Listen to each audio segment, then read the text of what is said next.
اللہ تبارک و تعالی ہر عیب سے پاک ہے۔ ہمارے ہاں جیسے کسی پر بہت زیادہ پے در پے مصیبتیں آتی ہیں، پریشانیاں آتی ہیں، ایک مصیبت ختم نہیں ہوئی دوسری آ گئی، دوسری ختم نہیں ہوئی تیسری آ گئی، تیسری ختم نہیں ہوئی چوتھی آ گئی،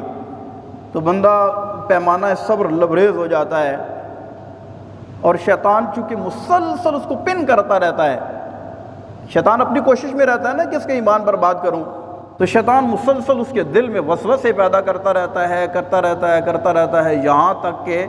خدا نخواستہ وہ بندہ اپنے منہ سے یہ لفظ کہہ بیٹھتا ہے کہ اللہ نے مجھ پر ظلم کیا یا اللہ ظالم ہے،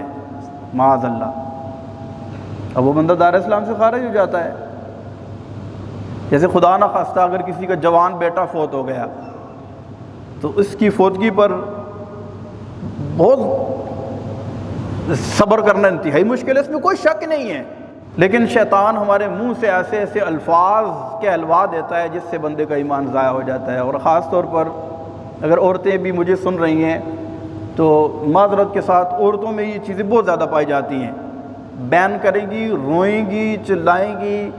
اور پھر اس طرح کے الفاظ معاذ اللہ زبان سے کہہ دیں گی کہ اللہ نے ظلم کیا، کیا اللہ کو ہمارا ہی بیٹا ملا تھا، اور اس سے ملتے جلتے جتنے بھی الفاظ ہوتے ہیں۔ تو یہ چیزیں خاص طور پر اس طرح کے مقامات بہت زیادہ اس چیز کا تقاضا کرتے ہیں کہ وہاں پر صبر کا مظاہرہ کیا جائے اور اپنی زبان کو کنٹرول کیا جائے۔